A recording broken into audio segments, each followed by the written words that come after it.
Good afternoon, viewers, and I welcome you in the third and last session of this teleconferencing program in operations management. In the first lecture, we introduced some of the basic supply chain management issues, and we tried to define what kind of activities are there in the supply chain. In the next session, we try to describe the benefits one can derive by using IT tools in the supply chain management. I'd like to say a few words before we commence our third session. In fact, every organization is both a customer and a supplier. So when it buys the raw material from somebody else, it is a customer. Then that organization process the raw materials and it sells it to its own customers, and then he plays the act of a supplier. And what is a supply chain? Supply chain is basically, I'll put the definition in other words, that you buy from the upstream suppliers, add value to those bought materials, and supply it to downstream customers. So basically there are three parts of a supply chain which can be termed as upstream supply chain, internal supply chain, and downstream supply chain. In this session we are going to take a very important issue of upstream supply chain, which is procurement, and we will be talking of procurement in the E sense. In fact, we will be talking about procurement with the help of information technology and with the help of computers. Now, a little bit of introduction about procurement. What is procurement? Now, since you know that in supply chain there are many things which are moved. How a thing or a material is moved in a supply chain is due to the word procurement. So procurement is basically a trigger which initiates a movement in a supply chain. The benefit of procurement, the importance of procurement is that it passes a message backwards to describe what customer wants, and passes a message forward to say what suppliers have. With this prelude, I would request Mr. Johari to proceed with his talk, and I request all the viewers that they should try to make as many calls as they can, because if the session is interactive, then in fact we as presenters would also enjoy it, and you as learners would derive more benefit out of it. Over to Mohit. Thank you, Dr. Saxena. Welcome to this program on e-procurement. Now, why e-procurement? E-procurement, as we all know, is a relatively new thing as far as India is concerned, but globally e-procurement is the way how procurement happens. So that is why I thought it was the pertinent time to discuss about this new topic for India as such. We are going to get into the details of e-procurement, the benefits thereof, the advantages for all these stakeholders in a typical supply chain, because e-procurement, or for that matter any procurement, is a major activity in any supply chain. So let's begin, and once again I'd like to request you all to pour in as many questions as possible, as Dr. Saxena stated, because the more and more questions that we get on this particular topic, the better it will be, because as I said, it's a relatively new field for India, and if all of you have better clarity on this, obviously a lot of learning and information sharing can happen during the next 40-45 minutes. Let's begin. The structure of this program, if you look at this slide, is basically we are going to talk about the buying process fundamentals, the e-commerce fundamentals, what is the need for e-procurement. I'll tell you the details involved in this particular process, the benefits thereof, and everything is not hunky-dory in any process. So there are issues involved. We'd like to offer our recommendations on this, concluding with a case study towards the end. The 6 major characteristics of any world-class business organization are high aspirations. They have a superior knowledge base with equipped manpower. They have a long-term vision with a strategic focus. The best of organizations are able to retain good talent. They have an extensive supplier network not just for tier 1 suppliers but for tier 2, tier 3 suppliers. And all of these high class or world class organizations use technology as the key enabler. A typical buying process, a manufacturing value stream, is listed on the screen, and we need not get into the details because the earlier sessions have already dealt with them in quite a detail. A typical procurement business cycle starts off with requirement determination, culminating in vendor payment. The logistics or supply chain model has a lot of information and material flow crisscrossing the supply chain. A typical buyer and a typical seller, they interact on these aspects. There's demand being forecasted, there's request for proposal, they bid, they negotiate, orders are placed, orders are processed, shipping happens, receiving happens, payment, and leading to overall vendor performance tracking and other management related aspects. There are majorly 7 steps in a typical buying process. The ones highlighted in yellow, that is points number 1, 2, 3, happen to be transactional, whereas 4, 5, 6 in this sheet are strategic in nature. So transactional is more of a spot buying, whereas strategic is keeping long-term vision, long-term image in mind. There are basically 3 types of buying. Strategic buying, which involves supplier selection, contract negotiations, supplier management, and all those things. And there's this transactional buying, which includes invoicing, receiving products, making payments. And there's the third type, which is on a one-time basis, generally known as spot buying. All of you, I guess, would be aware with the Porter's 5 forces theory. These are the 5 major elements: industry rivalry, threat of entry, substitute products, bargaining power of buyers, and the bargaining power of suppliers.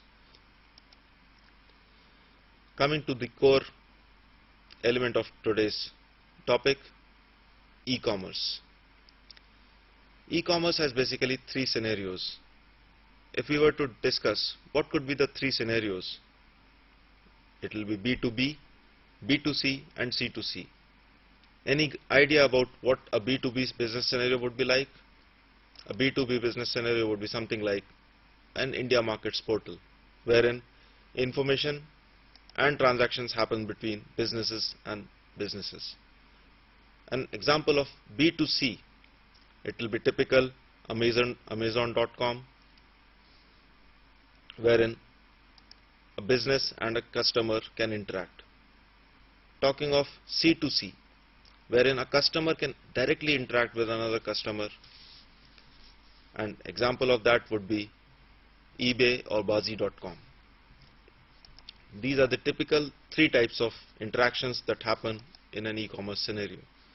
Some other examples of B2B portals, B2C portals, and C2C portals are listed for your information and reference, please. Now we are going to be talking about B2B, which is got to do with business to business, because we are talking of business between 2 entities or business entities. So e-commerce has 3 main elements in a business to business transaction: e-procurement, e-disposal, and e-selling. Our focus for today's presentation is e-procurement. Now if you look at this slide, you have e-sourcing on one part and e-procurement on the other. and a couple of slides back we had discussed about transactional and strategic buying. So while e-sourcing is the more strategic element of the buying, e-procurement is what is the transactional thing.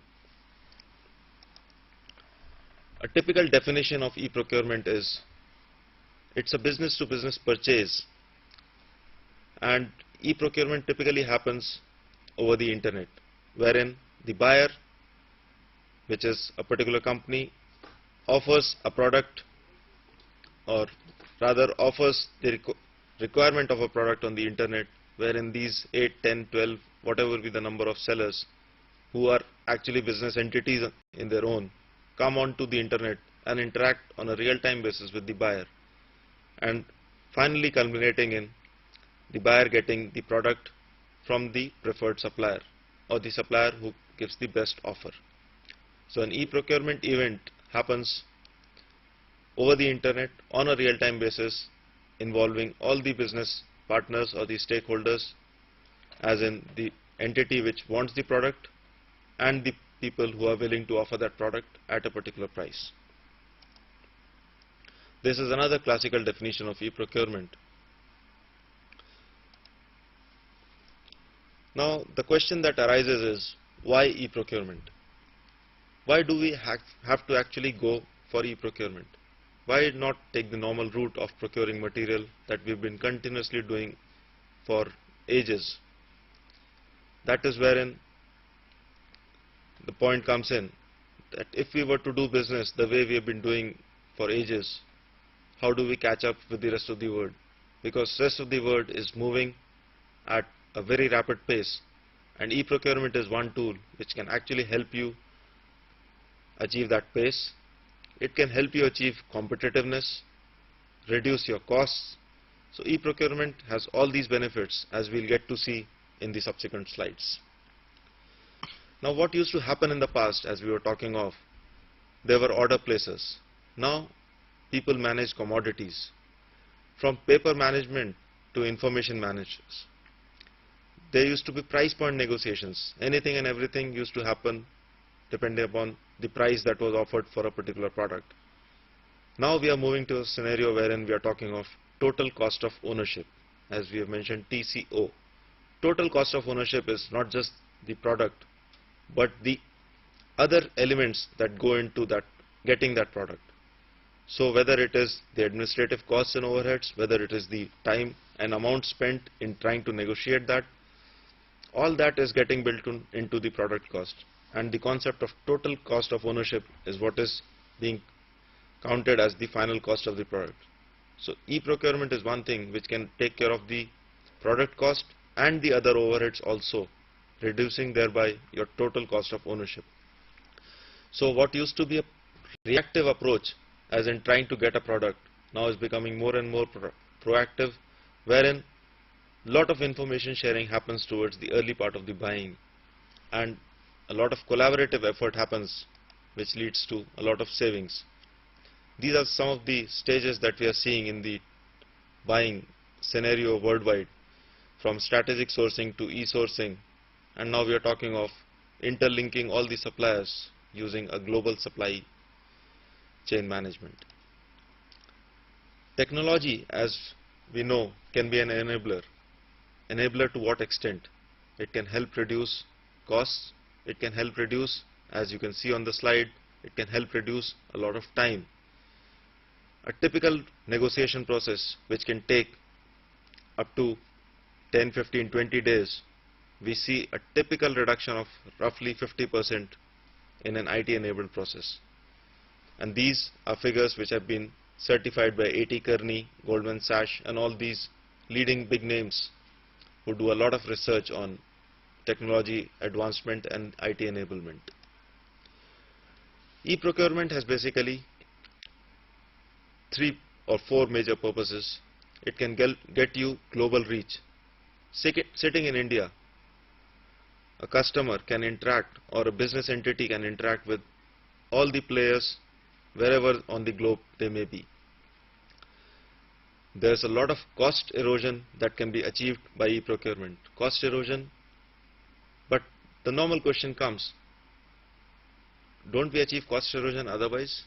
What we are talking here is cost erosion's magnitude. Cost erosion is not just the erosion part of it, the magnitude is what we are talking of. Instead of getting peanuts as savings, we can get walnuts. That is precisely the benefit that comes out of e-procurement, and we'll quantify it towards the latter part of our presentation. What we are talking of is, in a general business transaction which happens across the table, the reductions achieved, even if they are of the order of 2%, it's on the higher side. On an e-procurement platform, the average reductions that have been achieved across the globe have been in the range of 10 to 15%, if not more. There have been cases wherein as high as saving as 73% of over the initial quoted price has been achieved using e-procurement as the platform. And 73% over any price is a hell of a lot of reduction. That is what precisely happens when you build in competition, real-time competition. You put in all the players at the same place. You would have seen bidding happen on a real-time basis, wherein a particular component is sold in front of 10 people who are trying to outbid each other. E-bidding is simply transforming that into a real-time internet-based platform wherein people actually place their bids on the internet. So they get to know, for example, if a person X is quoting 100 rupees, the person Y, Z, delta, alpha, everyone gets to know that X has quoted 100. So is something better that we can offer? So Y quotes 95, Z quotes 90, delta quotes 89, and it finally tapers down to whosoever quotes the best price. What in turn happens is, a single supplier who was enjoying a monopoly of sorts by supplying a component at 100 rupees for say 10 years now has to drop that price to 85, seeing the competition. That is what e-procurement does. Your single source supplier who has been doing absolutely wonderful business with you, but price wise he has not been able to come down, and he has been showing his unwillingness to come down because of various cost pressures. The same person sitting on the e-procurement platform comes down to a price which he, nowhere else would have thought about earlier. That is the power of e-procurement. You have various options in e-procurement wherein you can have vertical exchanges, you have online bidding portals. The approach, I would say, in India is still evolving, although globally e-procurement has matured a lot. So the advice to companies wanting to initiate e-procurement would be to keep initial investments low in technology, to gradually test out waters before actually going whole hog. There are classical examples in India who have done a lot of e-procurement. Some of the companies that stand out as shining examples of e-procurement are Tata Motors, who have done more than 2,000 e-procurement events, Maruti Udyog Limited, who have done close to 500-600 events, and there are others who are actually, having seen Tata Motors and Maruti's example, are joining in the fray. And not just private sector enterprises. You will be surprised when I show you the slide which shows the number of public sector entities who are actually making use of e-procurement. E-procurement is one part of it. There's another leg of e-commerce which I would like to touch just a bit before we actually come back to e-procurement. That is e-disposal. While e-procurement gets you the best prices of inbound products is concerned, e-disposal can actually help you dispose of a lot of sundry items which you sell at almost like very negligible prices. But e-disposal, once scrap for that matter is put up on the internet as an auction material, the type of response and type of prices that you get for scrap have been amazing. Coming back to e-procurement, it has basically 4 tools: e-sourcing, e-tendering, you have reverse auctions, web-based ERP, and e-informing. E-informing is basically the most simple part of it, wherein you inform suppliers about your requirement using the internet. If you look at this slide carefully, what comes out is only 25% of the components is where you have a limiting factor as far as going for e-procurement is concerned. Rest 75% of any buying, this again is based on a detailed research conducted by one of the reputed agencies. What comes out is 75% is typically transactional buying, and this transactional buying can be taken care of by e-procurement. Now, some time back we were talking about the major users of e-procurement in India, and this would give you a snapshot is virtually the who's who of Indian industry. The next slide is what's going to come as a revelation to some of you, I guess. There we saw most of the public sector entities. What we see on this slide is the biggest names as far as public sector entities are concerned. We have Indian Railways, Indian Oil, State Bank of India, UTI, Bharat Petroleum, and who not. In addition to this, there are certain state governments who are encouraging e-procurement in a big way. So e-procurement, while it has just begun, the number of takers is too many. Now, what typically happens in an e-procurement event is you can have two types of e-procurement events. One is which you can make use of your own inherent expertise. For example, buying standard commodities, you can make use of your own expertise to buy standard commodities. But in case of intricate and complex commodities, you need information. Information as in, while you may be aware, for example, if you are buying a chair, you may be aware that there are 10 people who are capable enough to supply you a chair. But if you want to source, for example, if talking from an automobile company's perspective, if they want to know who all are the good gear part manufacturers in the whole world, then they may not be able to have information on their fingertips. So they need to go to a service provider who then can provide them a full source solution. We are talking of two types of solutions. One is a full source solution wherein you need expertise of information from an expert who is actually providing information and services to a whole lot of other people. And there's the quick source solution which you can conduct on your own using your own expertise. Now, you need to be very careful about what all you need to put on e-procurement platform. Everything and anything, as we stated a few minutes back, cannot be put up on the e-procurement platform because there are certain strategic components which ideally should be sourced from a few defined suppliers only. But for example, if you want to source, say, seats of a bus or seats of a car, then it is not a very strategic sort of a buy. You can get to at least 10, 15, 20 or 25 suppliers who can actually supply you seats. So depending upon the complexity of the designing aspect of the product, depending upon the criticality of the product as far as that component is concerned in the overall scheme of things is concerned, you need to take a call whether you need to put up this commodity for e-procurement or you need to do it offline. Offline as in the normal process of procurement, e-procurement wherein you actually put it up for sale, or put it up as an auction on the internet. So companies need to be very particular about what they put up for e-procurement. Obviously you cannot put complex chips and complex gear parts, as the case may be, on for bidding on internet, because you don't know whether the material that you actually get from the suppliers will be of the desired quality or not. But talking of seats, for example, or for example sun visors of cars, you can actually put it up on the internet as a request item, get fantastic prices, and obviously improve your business profitability.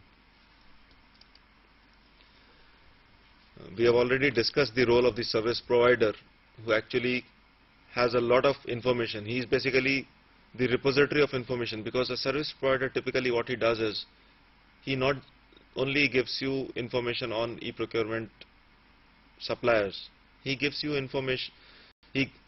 He is basically a consultant who's dealing with a lot of OEMs or business entities for that matter. A typical service provider is one who is servicing a lot of business entities. Now what they typically have is a lot of information from all these business entities.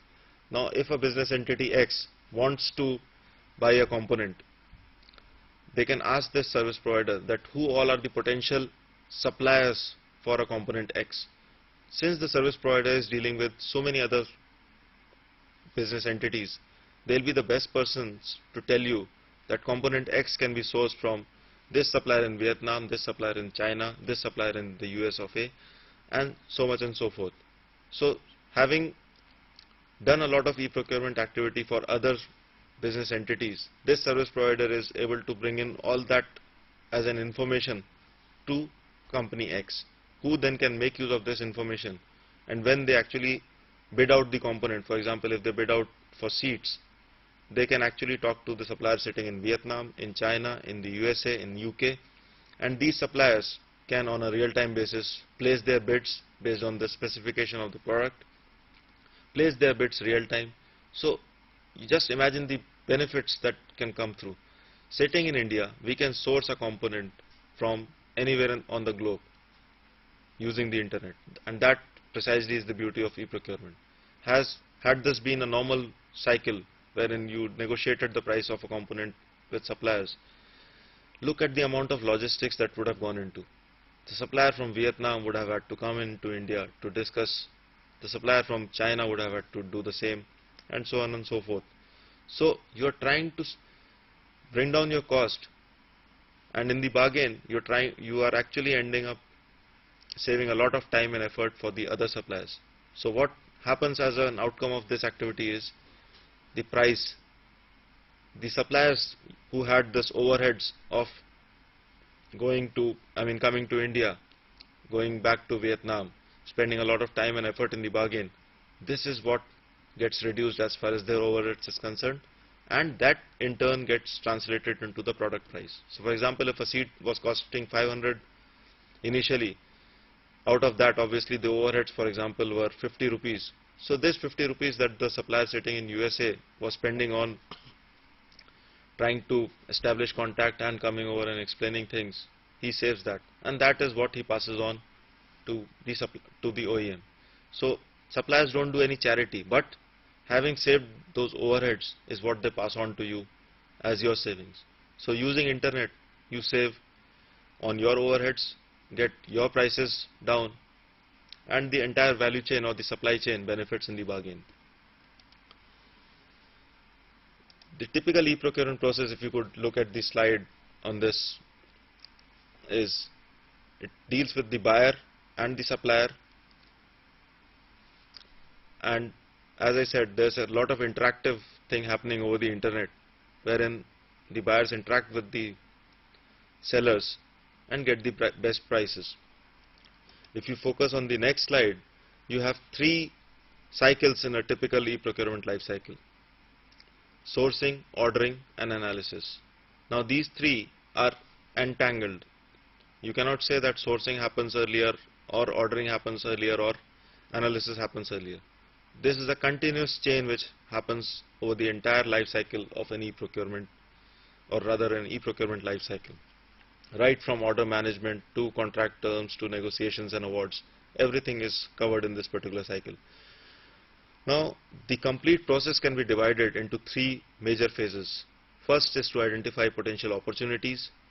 Next is the market making and the competitive bidding event. CBE stands for competitive bidding event, which is the 1-hour golden period, as you can call it, wherein the suppliers bid over the internet, and finally leading to award. Now the first stage has these 5 elements. If we were to talk, we spoke about what all to put on the internet for bidding and what not. If you look at this slide, you see some big circles and the small circles. On the x-axis you have the supply industry competitiveness, as in the number of suppliers who are willing to offer this product. On the y-axis you have the business impact.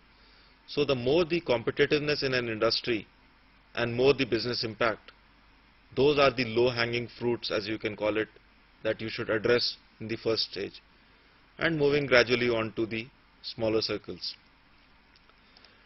talking of prioritization chart, you need to prioritize which all.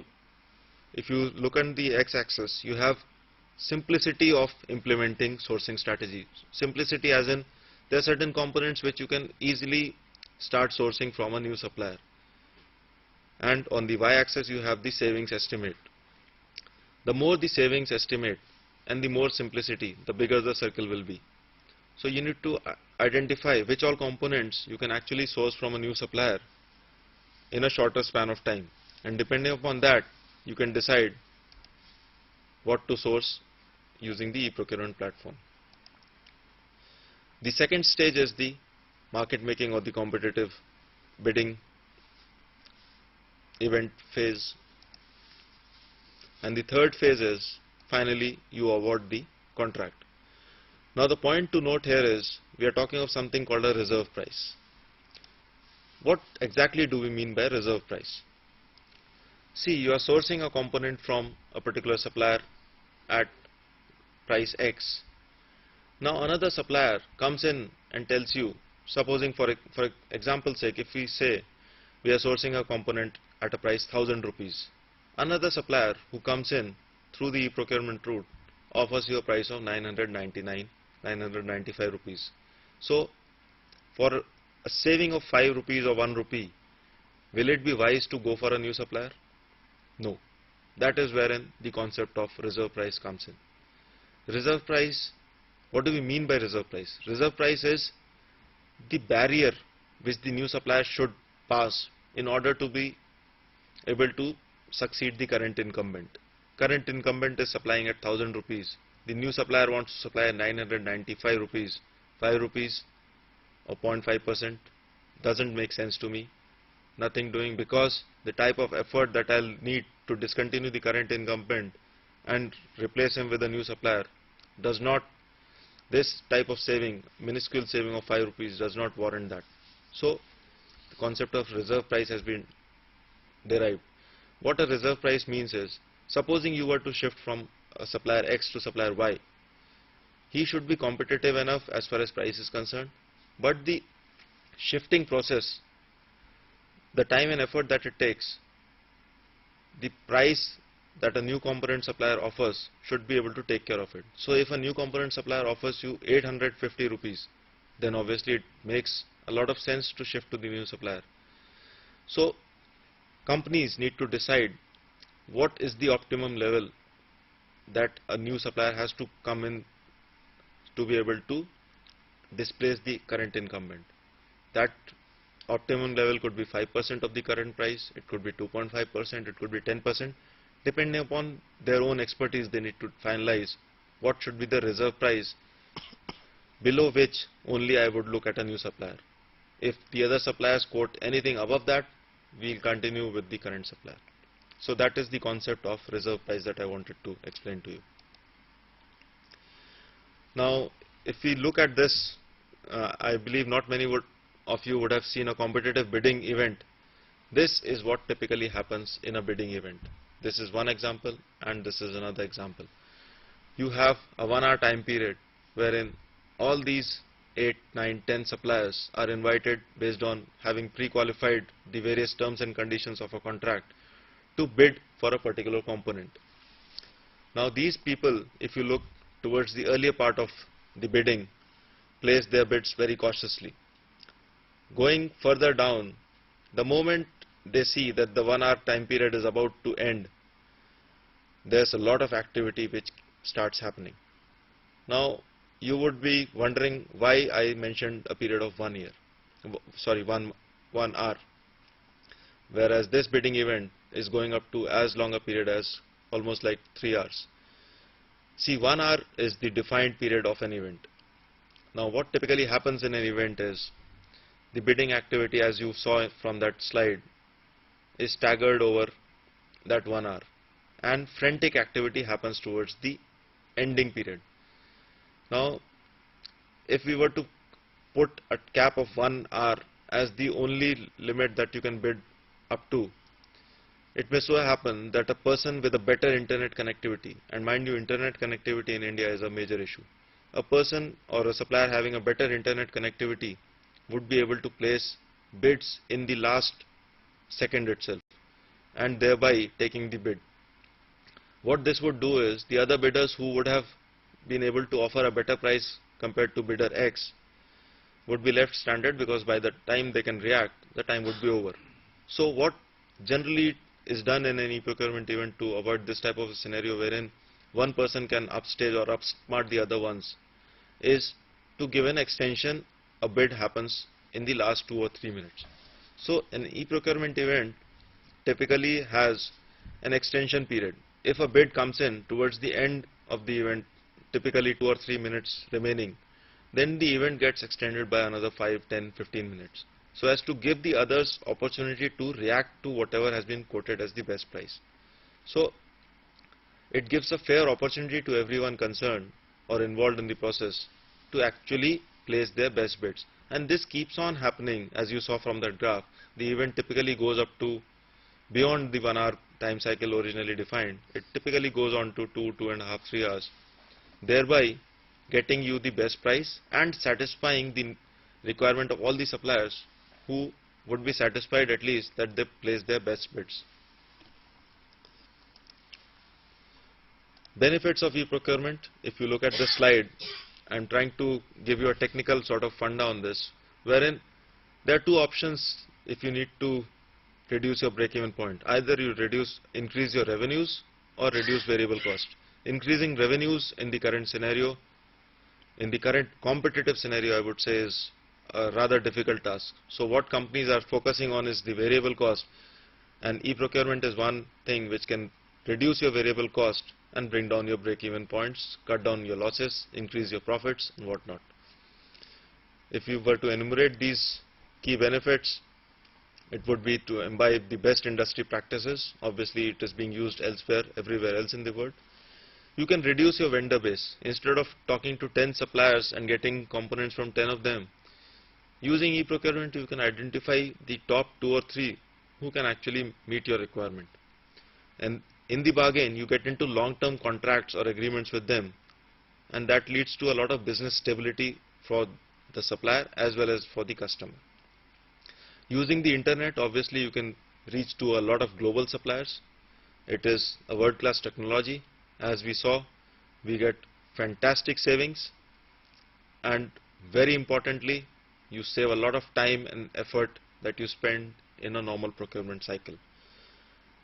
Last point happens to be the most important. In a normal procurement cycle, you typically have suppliers complaining, supplier X coming to you and complaining that maybe a favor was done to supplier Y. In an e-procurement process, chances of this type of favor are absolutely ruled out. No one can complain that a favor got done to supplier X or Y. So that to me is one of the major benefits of e-procurement. It improves the process efficiencies, internal as well as external, as we discussed in the case of a supplier coming in from Vietnam, discussing it out with the procurement person and all. As we said, everything is not hunky-dory in this process. We have to customize this in the ordering cycle, in the analysis cycle and the sourcing cycle. So we need to be very careful as far as things are concerned. These are some of the challenges that we typically face. Is the new supplier going to offer us good value for money? Is he not going to shortchange us? We need to be very careful. We have to have a very robust system. We have to have a lot of security, because hacking can be a problem. Connectivity is again an issue which in India still remains an issue. So the recommendations basically are, we should try to make it as foolproof a system as possible. Now, towards the end of this session, I would like to give you an example of Chhattisgarh, who have been a shining example of how to implement e-procurement. Chhattisgarh has made all the tendering on the it's there on the internet, and they've been able to save a lot of time and effort by implementing e-procurement.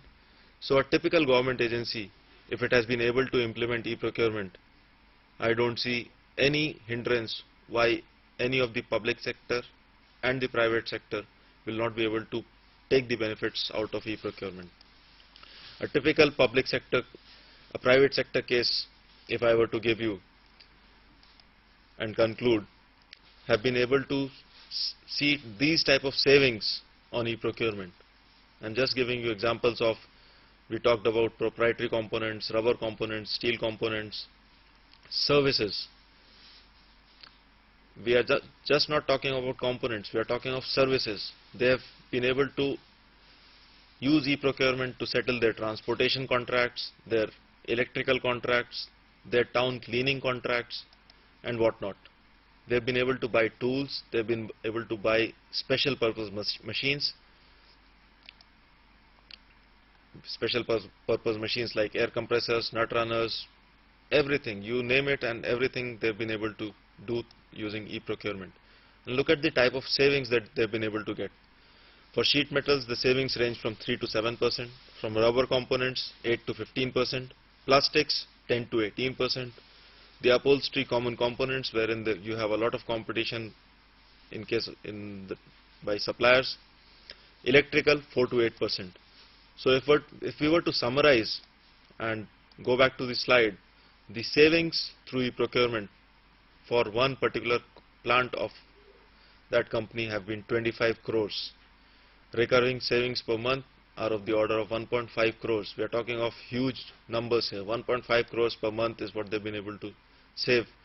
And recurring savings per day, 5 lakhs, and growing by the day. So the type of savings that they've been able to get have been phenomenal. And this is the way e-procurement is going to happen in the days and years to come.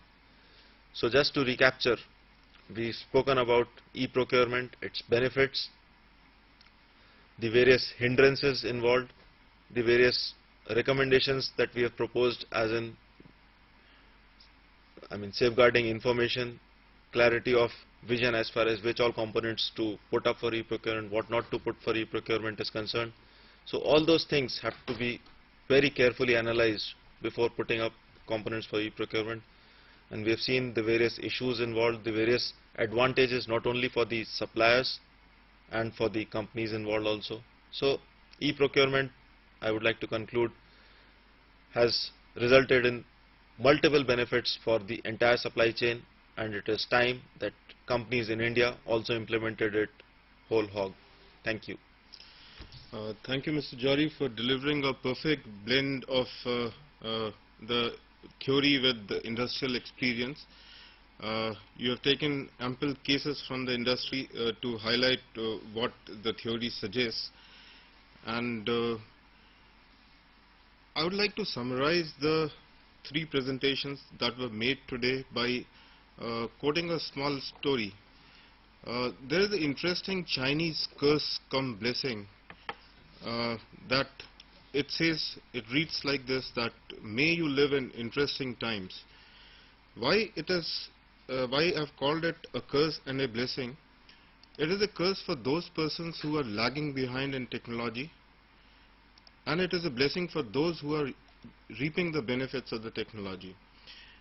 I'd like to illustrate this saying by giving you an example. Say you take the case of the newspaper boy which delivers newspaper to your house in the morning. Could you imagine how many houses he could cover? He could cover only a few hundred houses, and that too by doing extensive labor and going to each door and putting a paper there. But if you are a vendor that are selling newspapers by the help of internet, you can sell your newspaper to millions of people around the world without doing much effort, or without doing that kind of effort which the newspaper vendor boy was doing. So what I mean to say here is that we have tried to give you few concepts which if you use in your supply chain will empower your supply chain. And then I would also like to refer to that saying that it is not businesses which compete, it is the supply chain which compete. So more power you allot to your supply chain, the more successful you will be in your business. With that, I close these sessions on operations management, and we'll see you in our next update. But do try to keep us informed about what kind of topics you want in the teleconferencing sessions. Thank you and goodbye.